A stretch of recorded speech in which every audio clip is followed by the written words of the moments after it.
Jason is sitting in a meeting right now. His boss is talking about Q3 projections. Someone brought donuts. The coffee is bad. And Jason is not listening to any of it. Because sometime between the second slide and the third donut, Jason had a thought he could not unthink. How long do I actually have to do this? Not this meeting. This. The job. The alarm at 6:47 a.m. The commute. The bad coffee. All of it. So that night, Jason does what nobody in the retirement industry wants him to do. He opens a calculator. And within 14 minutes, he realizes that retiring in America in 2026 is not a plan. For most people, it's a fantasy. Let's start with the number. The actual number you need to retire in America in 2026. Financial planners use something called the 4% rule. You withdraw 4% of your portfolio every year in retirement, which means if you need $60,000 a year to live, you need $1,500,000 saved. If you need $80,000 a year, and in 2026, that's not luxury, that's just existing, you need $2 million. If you live in California, New York, or any major metro, add another 30% to whatever number you just calculated, because the cost of just being alive there is in its own tax bracket. So what does the average American actually have saved for retirement right now? The median retirement savings for all American workers is $87,000. Not $870,000.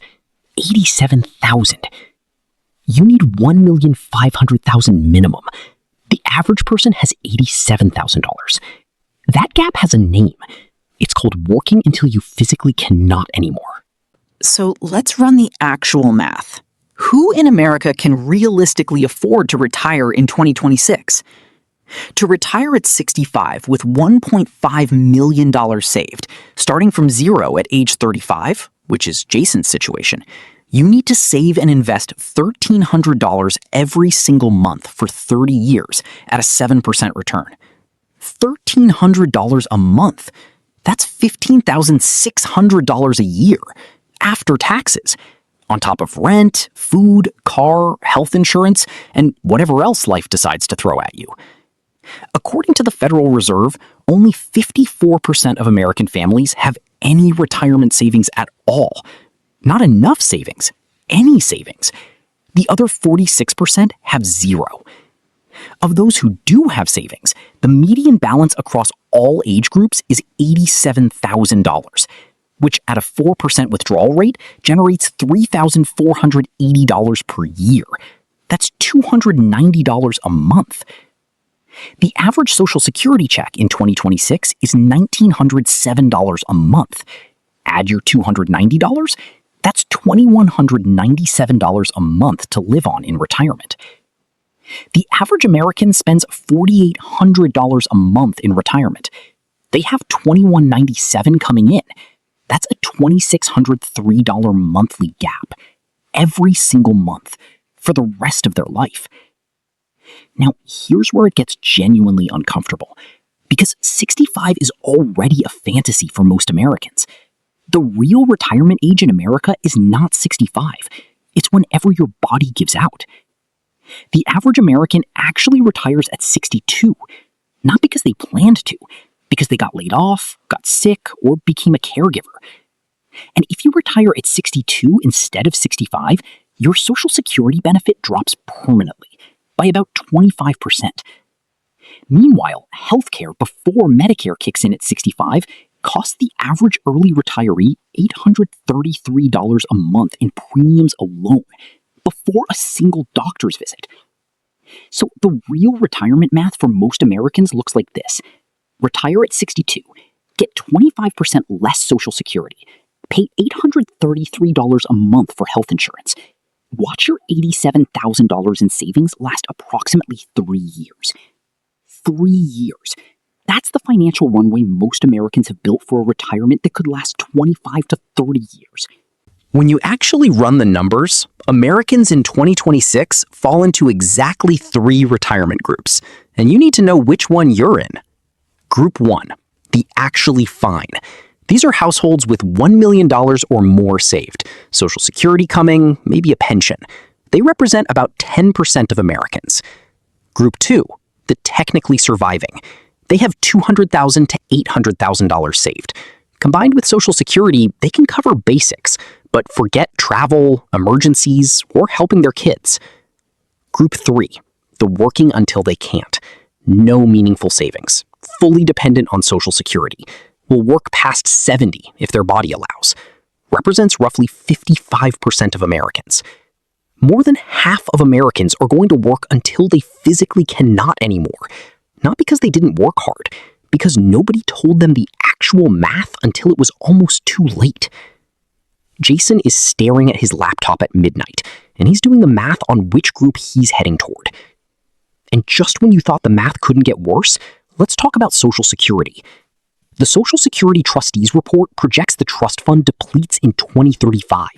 When that happens, incoming payroll taxes will only cover 77% of scheduled benefits. That means an automatic 23% cut to every Social Security check, unless Congress fixes it. And Congress fixing things on a deadline has a very specific track record. Jason will be 44 in 2035. He has 21 years left until retirement. The system he's been paying into his entire working life is scheduled to cut his check by 23% the year he turns 55. What Jason actually does? Okay, so the math is brutal, but here's what I need you to understand. Brutal math is not the same as hopeless math. At 35, Jason still has 30 years of compounding ahead of him. That is an enormous runway. The problem is, most people don't use it. Not because they can't, because nobody showed them the numbers until now. Here's the realistic retirement plan for a 35-year-old starting today. Step 1. Calculate your actual retirement number. Not a guess, the math. Use the 4% rule. Figure out what you need annually and multiply by 25. Step 2. Maximize your 401k match immediately. This is a 50 to 100% instant return on your money. There is no investment on earth that matches this. Not crypto, not real estate, nothing. Step 3. Open a Roth IRA. Max it every year. $7,000 in 2026. That money grows completely tax-free for 30 years. The government gets nothing. Not a single dollar of those gains. Step 4. Automate everything. Set it and forget it. The single biggest predictor of retirement success is not picking the right stocks. It's not timing the market. It's consistency. Boring, automatic, monthly consistency. Step 5. Increase your savings rate by 1% every 6 months. Just 1%. You will not feel it. But over 30 years, each 1% increase adds roughly $100,000 to your final retirement number. Jason closes the laptop. It's 12:43 a.m. He has work in 6 hours. The meeting tomorrow will probably have bad coffee again. But something is different now. He opened the calculator expecting a nightmare. What he found instead was a deadline. And deadlines, unlike nightmares, have action steps. Which group are you in right now? Group 1, 2, or 3? Drop it in the comments. And be honest. Not with me. With yourself. Because the most expensive thing you can do right now is nothing. Every month you wait on this math is a month you cannot get back. The math is hard, but you're still here at the end of this video, which means you're already ahead of the people who clicked away. Hit the like button if the numbers surprised you. Subscribe if you want to follow Jason's journey. And I'll see you in the next one.